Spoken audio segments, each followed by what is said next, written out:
Hello, my name is Joshua Scott. I am 34 years old and currently live in Miami, Florida, where the golden sunshine stretches across endless beaches. But my story doesn't begin here. It started back in my days in San Diego, California, in a family I once thought was my entire world. I am a real estate consultant and manager, a career I've poured my sweat and heart into building. People say I'm reserved, perhaps because I don't like to boast or attract curious stares. But if you ask me about my past, I'll tell you, not to brag, but so you can understand why I've become the person I am today. I wasn't born into the loving arms of my biological parents. I was adopted from an orphanage at the age of 4. My memories of the time before that are hazy, like a painting blurred by rain. I don't know who my birth parents were, nor do I have any clues about them. The only thing I know is the name Joshua, the name given to me at the orphanage, which I've kept as part of my identity. When I was adopted, I thought I had found a home. But life, as you know, is never as simple as a fairy tale. My adoptive father, Martin Scott, was an ambitious but vain man. He was the CEO of a car dealership in San Diego, earning a decent amount of money, enough for our family to live comfortably. But for him, money was never enough. He loved showing off, gleaming cars, expensive suits, and lavish parties where he could stand in the spotlight and talk about his successes. I still remember the times he drove home in a brand new Cadillac, a triumphant smile on his face, as if the whole world was bowing to him. But behind that glamour, I soon realized he was a reckless spender, borrowing from banks to sustain his extravagant lifestyle. Once, I overheard my mother quietly asking him about unpaid bills, and he brushed it off, saying, "Don't worry, Janet, I'll take care of it." My adoptive mother, Janet Scott, was the complete opposite. She was a high school teacher, gentle and full of affection. She had warm brown eyes that always looked at me with an understanding I rarely found elsewhere. She taught literature, and I still remember the evenings she sat at the dining table telling me stories from books, from Huck Finn's adventures to Gatsby's pain. She was the only person in the house who made me feel like I belonged. She never treated me differently from Andrew, my younger brother, even though I knew deep down that I wasn't her flesh and blood. Andrew, my brother, 4 years younger than me, was my parents' only biological child.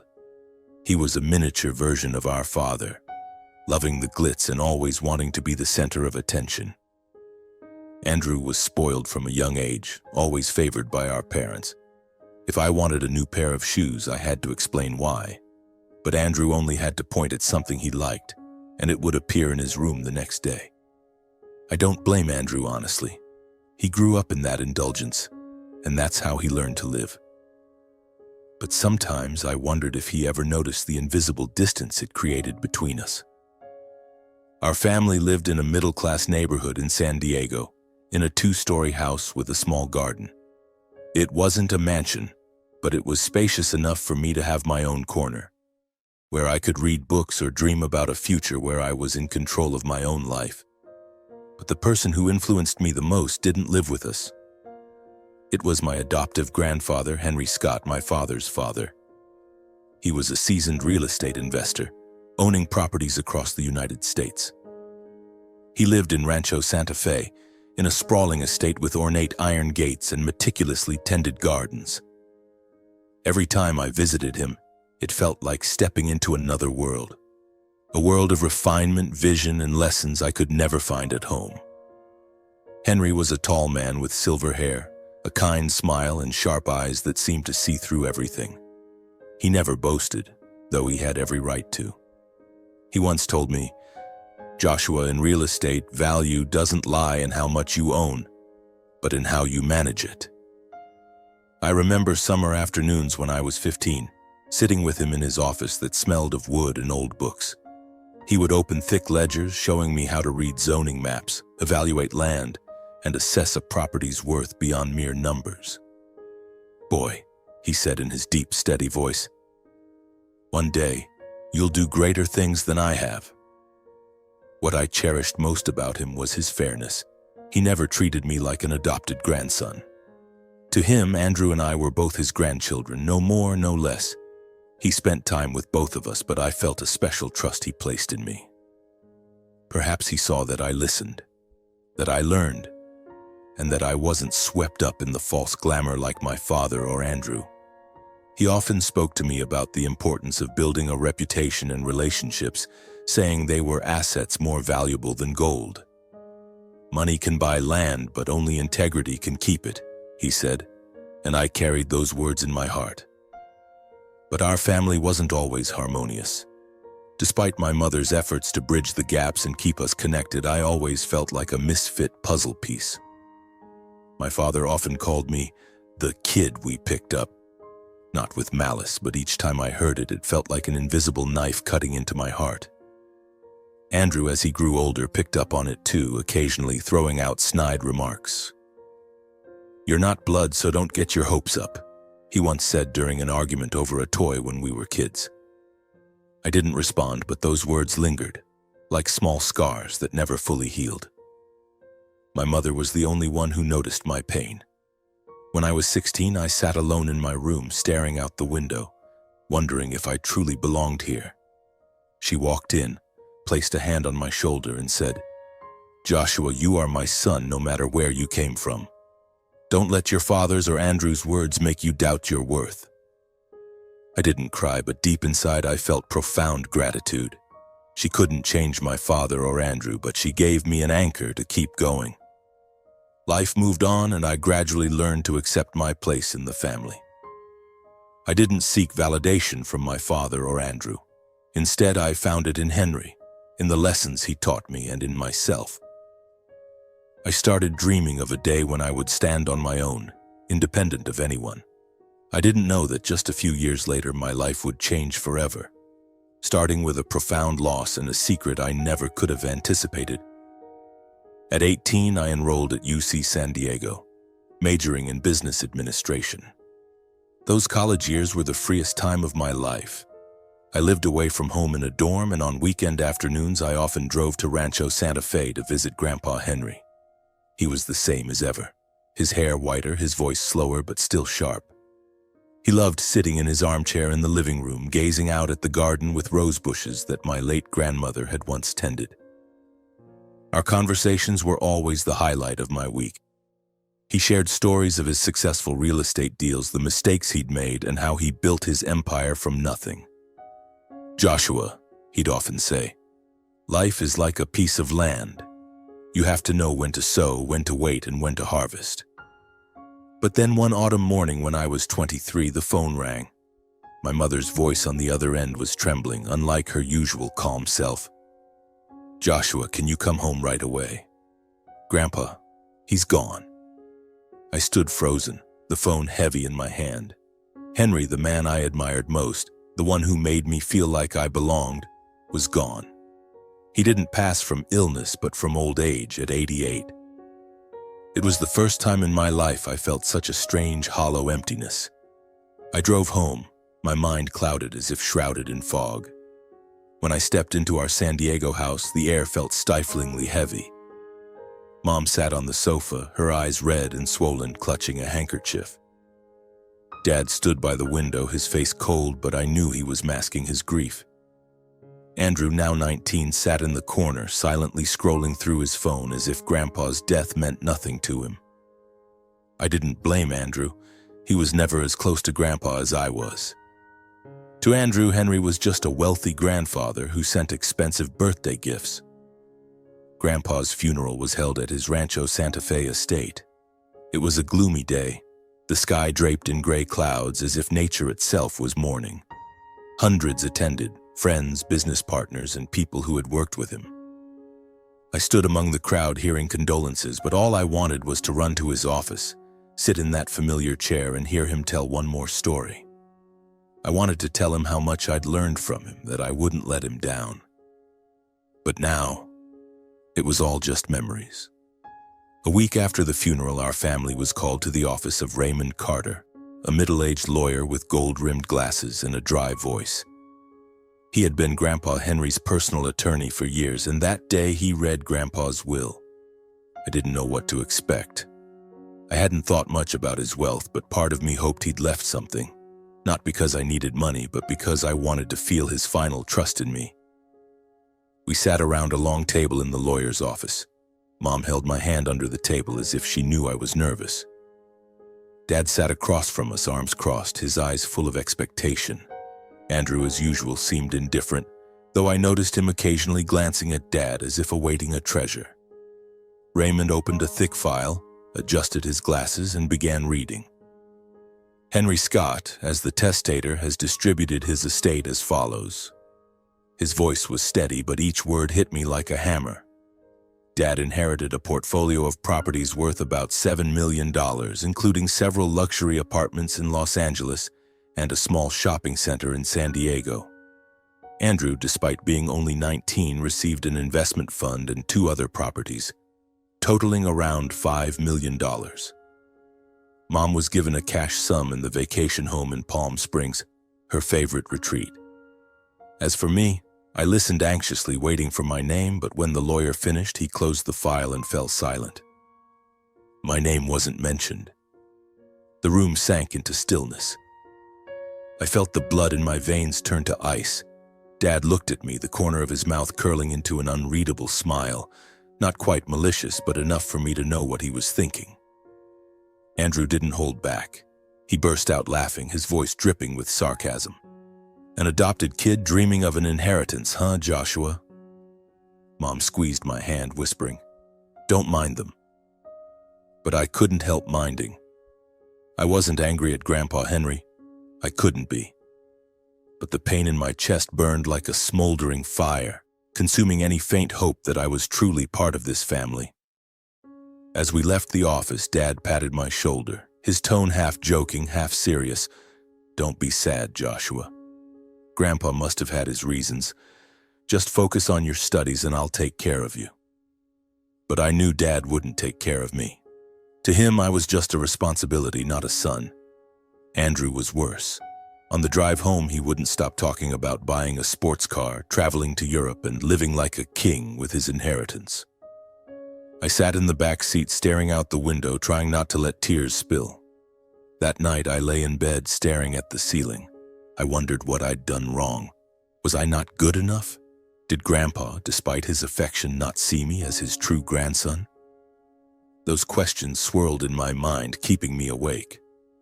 But then I remembered his words. "Joshua, your value isn't in what others give you, but in what you build." I told myself I wouldn't let this define me. If Grandpa didn't leave me anything, he must have had a reason. I trusted him. I had to trust him. Mom was the only one who saw my pain. The next morning, she knocked on my door, bringing a tray of freshly baked cookies, my favorite since childhood. She sat beside me, saying little, just placing a hand on my shoulder. "Joshua," she said softly, "I know you're hurting, but I believe you'll do great things. Grandpa believed it too. Don't let the will make you doubt yourself." I nodded, but inside I still felt empty. Mom couldn't understand that for me the will wasn't just about money. It was about where I belonged. In the months that followed, our family's life changed rapidly. Dad began spending more extravagantly than ever. He bought a yacht, threw lavish parties, and even invested in business ventures I knew would fail. Andrew started living like a rock star, buying designer clothes and partying at exclusive clubs. I watched them and wondered if they ever thought about preserving what Grandpa Henry had left. To them, his wealth was a gift from the heavens, not a responsibility. As for me, I threw myself back into school, burying myself in studies and my own plans. I started working part-time at a small real estate firm, learning everything I could. I wanted to prove I didn't need a will to succeed. But deep down, I carried a wound. I missed Grandpa Henry, his lessons on zoning maps, his kind smile. I wondered if he had truly forgotten me or if he had a plan I didn't yet understand. I didn't know that years later a call from Raymond would reveal everything. A secret Grandpa Henry had kept, not just from me but from the entire family. A secret that would change how I saw him, myself, and what I could achieve. 2 years after Grandpa Henry's passing, I was 25, freshly graduated from college and taking my first steps into the world of real estate. I worked for a small firm in San Diego, hustling to find clients, learning to negotiate, and trying to build a name for myself. Life wasn't easy. I lived in a modest apartment, saving every penny to invest in my future. But I didn't complain. Whenever I felt exhausted, I recalled Grandpa's words. Your value lies in what you build. I was determined to create something worthwhile, not just for myself, but to prove I was worthy of the lessons he'd taught me. Meanwhile, my family was spiraling downward. Dad spent money as if it would never run out. He bought another sports car, took extravagant vacations, and invested in projects I knew were financial traps. Andrew, now 21, was no better. He dropped out of college, declaring he'd get rich quick by starting his own company. But Andrew's startup was little more than a playground. He spent money on parties, expensive watches, and business ideas that never materialized. Mom was the only one in the family who stayed grounded. She continued teaching, still gentle, but I saw a quiet sadness in her eyes when she watched Dad and Andrew squander Grandpa's wealth.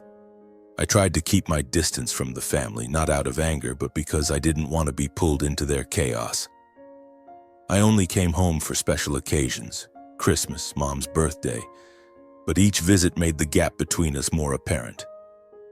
Dad and Andrew still tossed out occasional barbs. How much you making as a real estate broker? Enough for a decent car yet? Andrew once asked, smirking. I didn't respond. I'd learned to stay silent, to hold my pain inside and turn it into motivation. Then, one April afternoon, while I was in my small office reviewing a land sale contract, my phone rang. It was an unfamiliar number, but the area code was San Diego. I answered, and the dry, familiar voice of Raymond Carter, the lawyer, came through. Joshua, it's Raymond Carter. Can you come to my office tomorrow? There's something important regarding Henry that I need to discuss with you. My heart raced. Henry?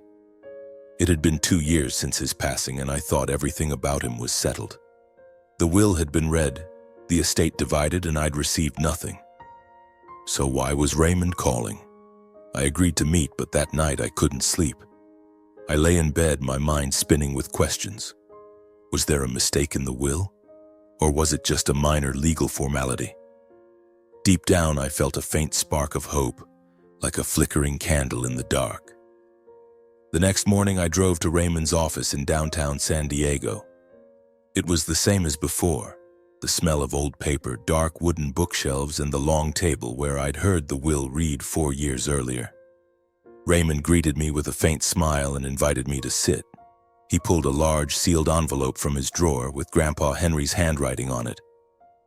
Just seeing his script made my throat tighten. Joshua, Raymond began, his voice softer than usual.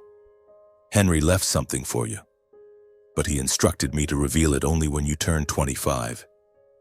The air in the room felt thick. What is it? I asked, my voice hoarse. Raymond opened the envelope, pulling out a thick stack of documents and a handwritten letter. He slid the letter toward me. Read this first. I took the letter, my hands trembling. Grandpa's handwriting was still sharp and strong, just like him. The letter read, Dear Joshua, if you're reading this, it means you've grown into a man, and I believe you're ready. I know you may have been hurt by the will I announced, but I had my reasons. You're not like Martin or Andrew. You have vision, patience, and most importantly, heart. I didn't want my wealth to burden you when you were too young, nor did I want you to face pressure from your family. So I set up a separate trust for you, with a portfolio of properties I believe you'll know how to use. Use it to build your future, but never forget, the greatest value lies not in money, but in the reputation and relationships you create. I'm proud of you, Joshua. I've always been proud. Your grandfather, Henry Scott. I finished reading, tears welling up. I didn't cry, not because I was strong, but because I didn't want Raymond to see me vulnerable. But inside, I felt as if a heavy stone had been lifted from my chest. Grandpa hadn't forgotten me. He trusted me more than I'd ever dared hope. Raymond began to explain. The trust Grandpa Henry left me included a substantial real estate portfolio, a commercial office building in San Francisco, 2 luxury apartments in Miami, and a large plot of land in suburban San Diego, with an estimated total value of $6.5 million. Its value had even grown since he drafted the will thanks to the rising real estate market. But what stunned me most was why he kept it secret. He didn't want Dad or Andrew to know, fearing they'd pressure me or, worse, try to exploit me. He wanted me to mature and stand on my own before taking on this responsibility. Henry was very deliberate, Raymond said, sliding the documents toward me. He wanted to ensure you'd use this wisely. You can access the trust today if you choose.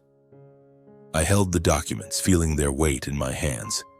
They weren't just papers, they were Grandpa's legacy, his trust in me. I looked at Raymond, trying to keep my voice steady. I need time to think. I want to do right by his expectations. Driving back, I felt like I was floating between reality and a dream. I stopped by the coast, sat on the hood of my car, and watched the waves crash. I thought of Grandpa Henry, the afternoons he taught me to read zoning maps, his kind smile when I shared my dreams.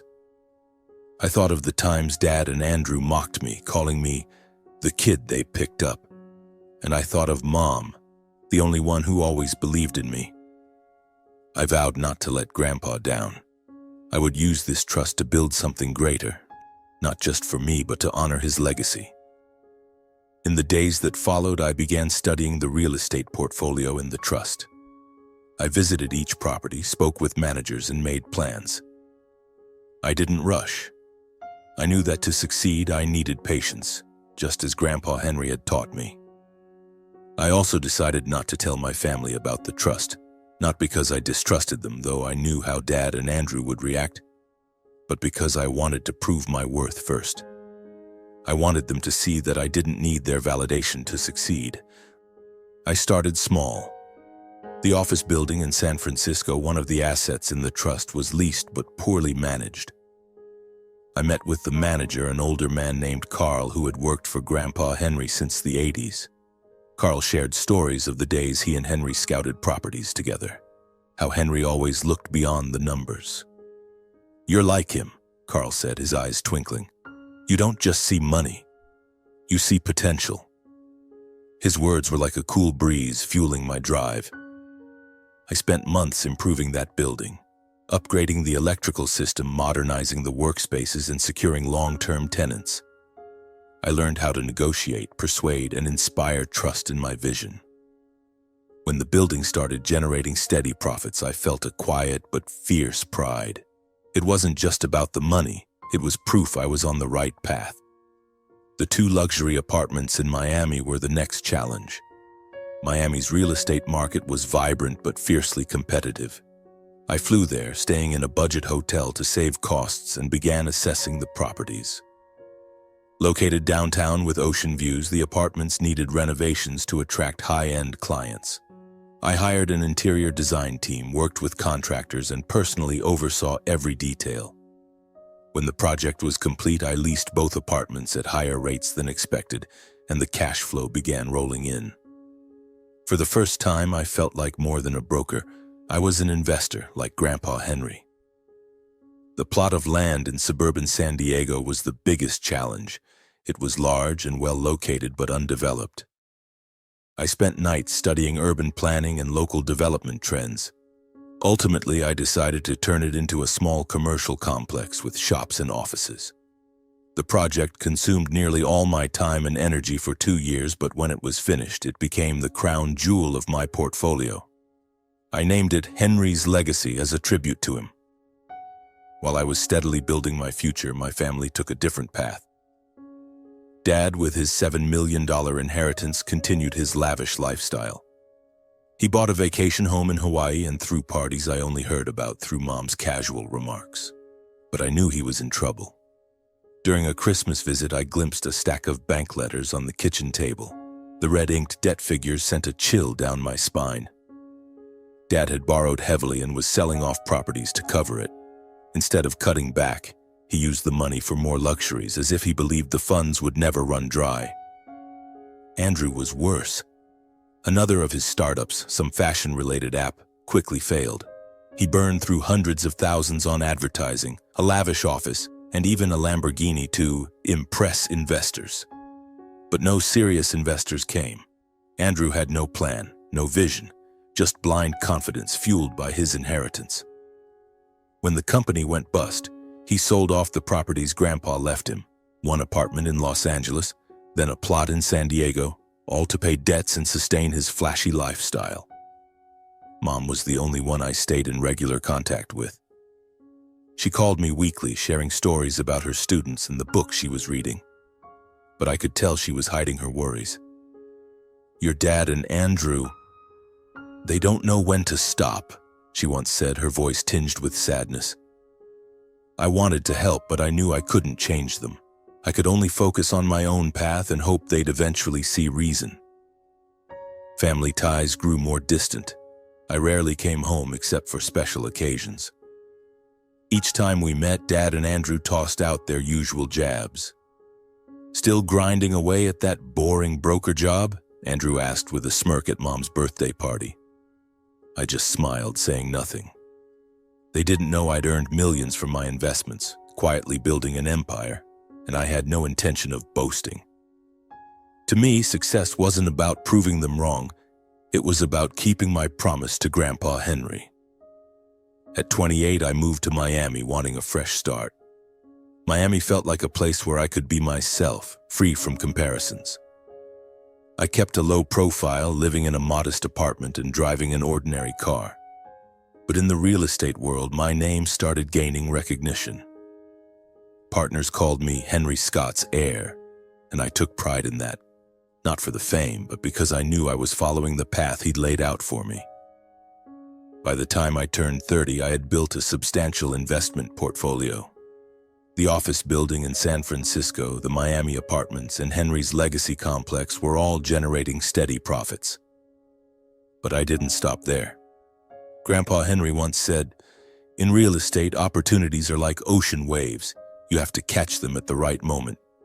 And I was always looking for the next wave.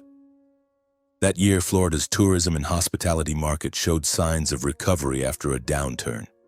I saw potential in resorts and hotels, assets that could generate cash flow and build a brand.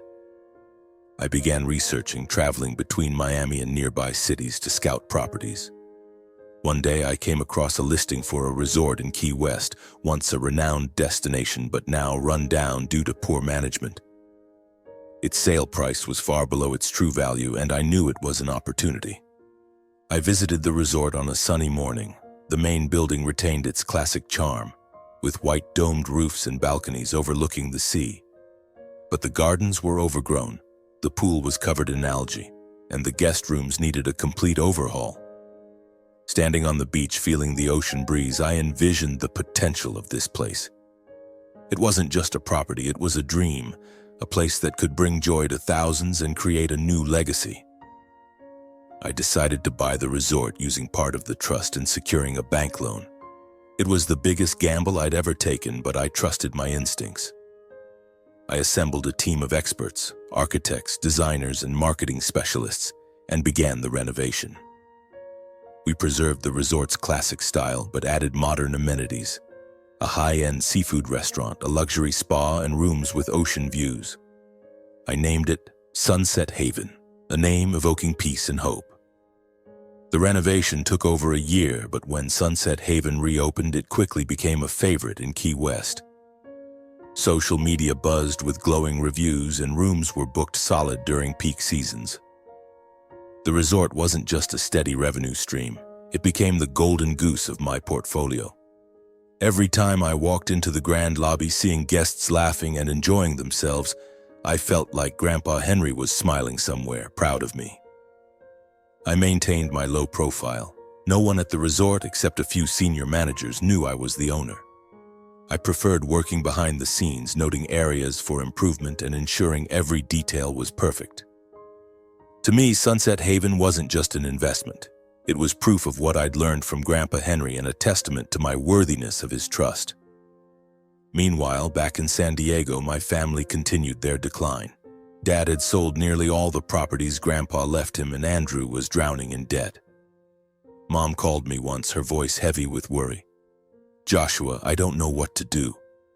Your dad and Andrew, they won't listen to me." I comforted her, but I knew I couldn't pull them out of the hole they'd dug for themselves. All I could do was stay on my path and hope that one day they'd see me differently. But fate, as it often does, had its own plans. A pivotal family vacation was approaching, where my family unknowingly chose Sunset Haven as the venue to introduce Andrew's new girlfriend. They had no idea it was my resort, and I never anticipated that this moment would become a turning point, a chance to confront our tensions not with anger, but with truth. I got a call from Mom on a Saturday morning while reviewing Sunset Haven's financial reports. Her voice was unusually cheerful, a stark contrast to recent calls. "Joshua, are you free next week? We're planning a family vacation to introduce Andrew's new girlfriend. Her name's Judy and her family's well off. We want to make a good impression." I smiled over the phone, sensing Mom's excitement. She always tried to keep the family together, despite how hard it had become. "Sounds great, Mom. Where are you all headed?" I asked, unprepared for her response. "Sunset Haven in Key West," she said proudly. "Your dad says it's one of the finest resorts in the area. Andrew picked it." My heart skipped a beat. Sunset Haven. My resort. I kept my voice steady, hiding my shock. "That sounds amazing, Mom. I'll try to make it." I hung up, my mind reeling. They didn't know I owned it. No one in the family did, as I'd always kept it secret. And now, by pure coincidence, they'd chosen the place I'd poured my sweat and heart into. I sat back, staring out my small Miami office window. Part of me found the coincidence amusing, but another part felt a nervous anticipation, as if fate had placed me in a chess game I didn't yet know how to play. I wasn't ready to reveal I owned the resort, not yet. I wanted to observe to see how my family would behave when they thought I was just another guest. I called Lisa, Sunset Haven's manager, and asked her to keep my identity confidential. "Treat me like a regular guest," I instructed. Lisa, who'd worked with me from the start, chuckled softly over the phone. "You're a strange one, Joshua. But all right, I'll play along." The following week, I flew to Key West with a small suitcase and mixed emotions. Stepping into Sunset Haven's main lobby, I couldn't help but feel proud. The white walls gleamed under the sunlight, the scent of lavender wafted from the newly landscaped gardens, and the distant sound of waves lapped gently. Everything was perfect, just as I'd envisioned. But that pride quickly faded when I checked in. Dad and Mom had booked rooms in advance, and they'd assigned me a standard room, the cheapest kind, near the service area, where you could hear the clatter of trash carts and catch faint whiffs from the kitchen. Meanwhile, they and Judy's family stayed in luxury suites with ocean view balconies. I wasn't surprised. This was how they'd always treated me, like an outsider worthy only of leftovers. I smiled at the receptionist, took my key, and wheeled my suitcase to my room. The room was small but clean and tidy. I didn't need luxury.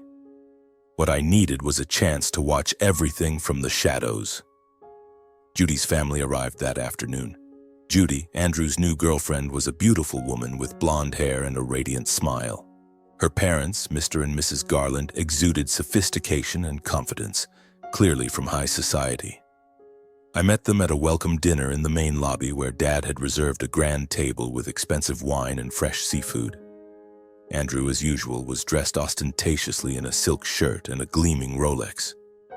Dad bragged endlessly about his successes, though I knew most of it was exaggerated. Mom sat quietly, offering her gentle smile, but I could tell she was trying to keep things balanced. When I approached the table, Dad glanced at me, a flicker of surprise in his eyes. "Joshua, you made it? Good, good, sit down, I'll introduce you." He introduced me to the Garlands, adding, "This is Joshua, my adopted son. He's a real estate broker, but well, still trying to make it." He laughed loudly as if it were a harmless joke. Andrew smirked, chiming in. "Yeah, he's into selling small houses, nothing big." I smiled, nodded politely to the Garlands, and took a seat. Inside, a quiet fire burned, but I reminded myself to stay calm. This wasn't the time to respond. The dinner was lively, but I noticed the Garlands seemed uncomfortable with Dad and Andrew's boasting.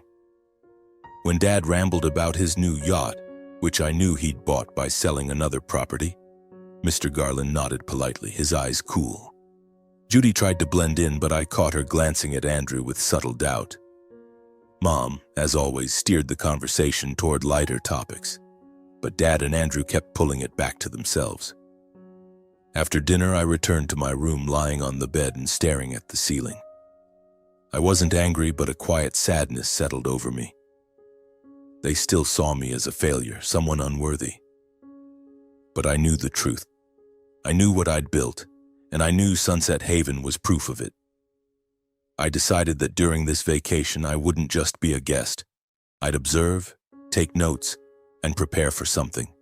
Not to seek revenge, but to show them who I really was. The days that followed at Sunset Haven were a mix of moments that left me both amused and heartbroken. I played the role of an ordinary guest, strolling around the resort, noting areas for improvement, from how the staff arranged dining tables to the speed of handling guest requests. But I couldn't help noticing how my family behaved. Dad and Andrew continued their boasting. At a poolside breakfast, Andrew regaled Judy's family with tales of his startup, though I knew it had gone bust long ago. "I'm planning to expand to Europe," he said, holding a mimosa. Mr. Garland nodded, but his eyes betrayed skepticism. Dad, meanwhile, bragged about big deals he'd made, though I knew most of his wealth had been sold off to cover debts. Mom tried to steer the conversation away, but Dad and Andrew seemed unstoppable. "Joshua, why don't you tell us about your work?" Dad suddenly asked, his tone laced with sarcasm. "Still selling those little houses in San Diego, right?" I smiled, sipping my coffee. "Yeah, still working, Dad, slow and steady." Andrew burst out laughing. "Slow and steady? You need to live a little bigger, Joshua. Look, I bought a new car last week. Got anything decent yet?" Judy's family fell silent, clearly uncomfortable with the jab. Judy glanced at me, her eyes flickering with sympathy, but she said nothing. I nodded politely, keeping my composure. Inside, I thought, just wait, Andrew. Mom was the only one trying to ease the tension. One afternoon, as we walked along the beach, she took my hand and said, "Don't mind what your dad and Andrew say. I know you're special." I squeezed her hand, grateful for her comfort. But I also knew their taunts weren't just words. They were how they defined me, how they pushed me out of their world. And I decided it was time to change that narrative. While the family enjoyed their vacation, I quietly worked. I met with Lisa, the resort manager, to discuss upgrades, from improving the booking system to adding guest entertainment options. I also contacted an old friend at a bank, asking him to look into Dad and Andrew's financial situation. It wasn't out of malice. I just wanted the truth, to understand how far they'd gone down their path of self-destruction. The information I received wasn't surprising. Dad owed millions to the bank, and Andrew was being chased by creditors for personal loans. They'd sold nearly all their inherited properties and were now scraping by on what little remained. I began preparing a special gift, not to hurt them, but to show them I wasn't who they thought. I asked the resort's finance team to compile a detailed report of Dad and Andrew's debts, along with a list of the properties they'd sold. I had Lisa package it in an elegant gift box like a fine dessert. I knew the moment would come, and I wanted it done with the finesse Grandpa Henry would have admired. As the vacation neared its end, family tensions grew palpable. The Garlands began distancing themselves from Dad and Andrew, clearly unimpressed by their bravado. Judy, though still trying to be friendly, started questioning Andrew. I overheard her asking about his company and future plans, only to get vague, evasive answers. This trip wasn't just a vacation, it was a test for all of us. And I was ready to play my move in this chess game. The final day of the vacation at Sunset Haven arrived with a clear blue sky, sunlight shimmering on the ocean. I woke early, standing on the small balcony of my standard room, breathing in the salty air. Today was the day I'd execute the plan I'd prepared over the past few days. Not because I wanted to hurt Dad or Andrew. I wasn't that kind of person. But I wanted them to see the truth, to understand that I was no longer the Joshua they mocked and dismissed. I wanted them to see me, truly see me, not through the lens of jealousy or prejudice. I started the day by walking around the resort, checking everything as usual. The staff were polishing dining tables, the gardens were being watered, and soft music played from the outdoor bar. Everything was perfect, just as I'd built it. Lisa, the resort manager, caught me near the pool. She handed me a small silver box wrapped in red tissue paper with a gold ribbon. "Your requested gift," she said, her eyes twinkling as if she knew what was coming. I smiled, thanked her, and carefully tucked the box into my bag. Inside was a detailed printout of Dad and Andrew's debts and the properties they'd sold to cover them, presented like a legal document, clear and undeniable. I didn't want to publicly humiliate them, but I wanted this moment to make them rethink. The final lunch of the vacation was held at the resort's main restaurant, an open space with ocean views. Dad had reserved a large table for our family and the Garlands. As I walked in, Dad was animatedly telling a story, gesturing enthusiastically, while the Garlands nodded politely but seemed disengaged. Andrew sat next to Judy, trying to impress her with talk of a new investment plan I knew didn't exist. Mom sat quietly, her eyes flickering with concern as she glanced at me. I smiled reassuringly, but inside I knew this wouldn't be an ordinary meal. I took a seat across from Andrew. He looked at me, smirking. "So, Joshua, how's the vacation? Enjoying that little room near the trash area?" He laughed loudly, and Dad joined in as if it were a brilliant joke. The Garlands exchanged glances, visibly uncomfortable. Judy lowered her head, pretending to study the menu. I just smiled, shrugging. "The room's fine, Andrew. I don't need much." My response seemed to disappoint him, as if he'd hoped for anger or a bigger reaction. But I'd learned to stay calm, to wait for my moment. The meal unfolded awkwardly. Dad and Andrew kept boasting about upcoming trips, luxury items they planned to buy. I listened, noting every word. Mr. Garland, a reserved but sharp man, began asking tough questions. "Martin, you mentioned real estate investments," he said evenly. "The market's risky these days. How do you manage your portfolio?" Dad hesitated, offering a vague response about long-term strategies. I had to suppress a laugh. I knew his strategy was selling assets to pay debts. As dessert was served, I signaled Lisa. She nodded, and a waiter approached with the silver box I'd prepared. "Ladies and gentlemen," he said professionally, "we have a special gift from the resort to thank you for choosing Sunset Haven." He placed the box in the center of the table in front of Dad. Everyone looked at it curiously. Dad laughed heartily, clearly thinking it was a lavish gesture. "How thoughtful." "Open it, Andrew," he said, pushing it toward his favorite son. Andrew untied the ribbon and lifted the lid, pulling out a neatly folded stack of documents. His brow furrowed as he flipped through a few pages. "What is this?" he muttered, his voice shaky. Dad peered over his shoulder and his smile vanished.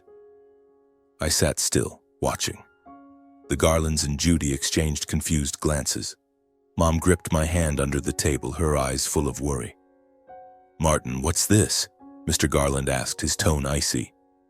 Dad tried to stay composed, but his hand trembled as he held the documents. "Just some papers, probably a mistake," he said, his voice faltering. Andrew, unable to restrain himself, slammed the documents on the table. "Who's behind this stunt?" he snapped, drawing stares from nearby tables. I sipped my water, waiting. The documents detailed Dad and Andrew's debts, millions in bank loans, sold properties, and lavish expenses they couldn't justify. I'd had a friend at a bank and a debt management firm compile the information. Every number, every transaction was laid bare. It wasn't just a report, it was a mirror reflecting the truth of what they'd done with Grandpa Henry's legacy. Mr. Garland picked up the document, skimming a few pages. His face darkened. "Martin, is this accurate?" he asked, his voice sharp as a blade. Dad stammered, searching for an explanation but unable to form a coherent sentence. Andrew, red-faced, turned to the waiter. "What kind of sick joke is this? Who's responsible? I want to speak to your manager now." He was nearly unhinged, but I just looked at him calm. I stood, signaling Lisa. She approached, maintaining her professional smile. "Dear guests," she said clearly, "if there are any complaints about our service, please address them to our owner." She paused, looking directly at Dad and Andrew. "Mr. Joshua Scott, the owner of Sunset Haven." The table fell silent, not an immediate stunned silence, but a heavy one. Dad let out a scoffing laugh, dripping with disbelief. "What? Joshua? The owner of this place? Don't be ridiculous, young lady. He couldn't possibly own something like this." Andrew laughed too, but his glance at me wavered. "You've got it wrong," he said, still mocking. "My brother's just a small-time real estate broker. No way he's got the money for a resort. He's putting on a show, right, Joshua?" I didn't respond, just nodded slightly to Lisa. She smiled, pulling a Sunset Haven business card from her pocket with my name, Joshua Scott, owner. She placed it on the table in front of Dad. "I assure you, there's no mistake," she said firmly. "Mr. Scott purchased and renovated Sunset Haven 3 years ago. If you need further confirmation, I can provide legal documentation." The atmosphere at the table shifted entirely. Dad picked up the card, staring as if he couldn't believe his eyes. His mouth opened, but no words came out. Andrew froze, eyes wide, gripping the table's edge. "No, no way," he mumbled, his voice fading. The Garlands looked at me, their expressions shifting from doubt to shock, then slowly to respect. Judy, for the first time all trip, gave me a shy but genuine smile, as if seeing me in a new light. Mom squeezed my hand under the table, her eyes glistening with pride and tears. Dad suddenly changed his tone, trying to regain composure. "Joshua, well done," he said awkwardly. I always knew you had potential." Andrew stammered too, clearly trying to smooth things over. "Hey, Joshua, all that stuff these past few days, just joking, you know? Don't take it personally. We're family, right?" But I saw panic in their eyes. They weren't seeking reconciliation out of affection. They were scared, afraid I'd use this truth to corner them. I stood tall, looking directly into their eyes. "Thank you for choosing to stay at my establishment," I said evenly, my words carrying weight. "I hope you've had a memorable vacation. But I suggest you review those documents carefully. They might help you rethink how you manage your assets." I said no more. I didn't need to. The truth spoke for me. I turned to Lisa. "Thank you, Lisa. Please ensure everyone is well taken care of until they leave." Then I walked out of the restaurant, feeling the eyes of both families on me. I didn't look back. I didn't need to see to know this moment had changed everything. They doubted me, mocked me, thought I was playing a role. But when the truth was laid bare, they had no choice but to face it, and themselves. I stepped onto the beach, the sea breeze washing over me, bringing a sense of freedom I'd never felt so clearly. I thought of Grandpa Henry, of the letter he left in the trust. He'd believed in me, and I hadn't let him down. More than that, I'd proven to myself I was worthy of that trust. Standing there watching the waves, I felt an unfamiliar peace. This wasn't a victory of revenge. It was a victory of truth. Dad and Andrew might try to make amends, but I knew they wouldn't change. They'd face the consequences of their choices, just as I'd built my own path. Deep down, I knew this vacation would leave a lasting echo, not just for my family, but for me. I'd crossed a threshold, and from now on, no one could define me but myself. When I returned to Miami after the vacation, I felt as if an invisible weight had been lifted.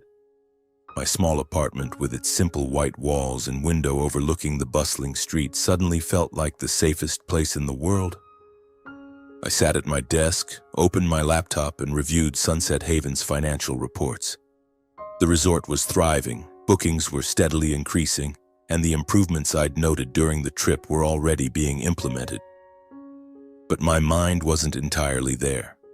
I thought of Dad, Andrew, Mom, and what had happened in Key West. I didn't feel triumphant, but I felt peace, a peace I'd been searching for a long time. In the days that followed, my phone rang constantly. Dad called first, his voice hesitant, unlike his usual confidence. "Joshua, where are you?" "I'd like to talk," he said, trying to sound gentle. I knew he wasn't really apologizing. He wanted my help, my money, my connections to pull him out of his debt. I responded briefly, politely but firmly. "Dad, I'm busy. If you need something, talk to Mom and I'll consider it." I hung up, cutting off any chance for him to press further. Andrew called too, but I didn't answer. He sent a long string of texts, a mix of apologies and excuses, but I didn't reply. I wasn't ready to cut them off completely, but I needed boundaries. They'd had too many chances to change, and I couldn't keep fixing their mistakes. Mom was the only one I wanted to talk to. She called me one evening, her voice as gentle as ever. "Joshua, I'm so proud of you," she said, and I could hear her holding back tears. "I had no idea you'd accomplished such great things." Henry, he must be smiling somewhere. Her words warmed my heart. I told her about the trust, what I'd built, and how I wanted to preserve Grandpa Henry's legacy. She listened, and when I finished, she said simply, "You're my son, Joshua, no matter where you came from." It was the first time I'd cried since Henry's death, not out of sadness, but because I knew I wasn't alone. I later heard about Judy's family through a mutual friend. The Garlands, after seeing the truth about Dad and Andrew's finances, decided Judy shouldn't pursue a relationship with Andrew. Judy, I was told, was disappointed but not surprised. She even sent me a brief message. "Thank you for showing me the truth, Joshua. Wishing you success." I didn't respond, but I smiled reading it. I didn't blame her. She was just someone caught in my family's story. As I'd predicted, Dad and Andrew quickly faced consequences. The bank began seizing assets, forcing them to sell their last holdings, the yacht, the Hawaii vacation home, even Andrew's prized Lamborghini. Mom told me they'd moved to a smaller house in San Diego, living more frugally than ever. Dad no longer threw lavish parties, and Andrew, for the first time, had to take a regular job. I didn't take pleasure in the news, but I wasn't sad either. They'd chosen their path, and now they had to live with it. As for me, I kept working. Sunset Haven became one of Key West's most renowned resorts, drawing guests from across the globe. I expanded my portfolio, acquiring a small hotel in Miami and a plot in Orlando for development. But I stayed true to my low-key lifestyle. I didn't need fancy cars or mansions. I drove an ordinary car, lived in my modest apartment, and focused on what mattered: improving the resort's services or rereading Grandpa Henry's notebooks, which I kept in a safe. One evening, I sat on Sunset Haven's balcony watching the sun sink into the sea. The sky glowed orange, and I recalled Henry's words. "In real estate, the greatest value isn't in land or buildings, but in the reputation and relationships you build." I smiled, feeling as if he were somewhere, watching and nodding. I'd done what he expected, not just building wealth, but a reputation rooted in integrity and hard work. More than that, I'd overcome myself. The years of mockery, being dismissed, being called the adopted kid, no longer defined me. I'd risen above them, not through revenge, but by proving who I was. The Sunset Haven vacation wasn't just a turning point for my family. It was a turning point for me. I'd found confidence, peace, and a sense of belonging I once thought I'd never have. I didn't know what the future held. Maybe one day Dad and Andrew would truly change, and we'd find a way to reconcile. Maybe Mom would visit me in Miami and we'd walk the beach together, reminiscing about old times. Maybe I'd keep expanding my empire, or perhaps I'd find a new purpose, a new dream.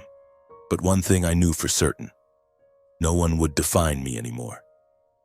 I was Joshua Scott, not an adopted kid, not an outsider, but a man who'd built his life step by step. As the sun sank below the horizon, I stood, taking a deep breath. The sea breeze carried the scent of salt and freedom. I thought of Grandpa Henry, Mom,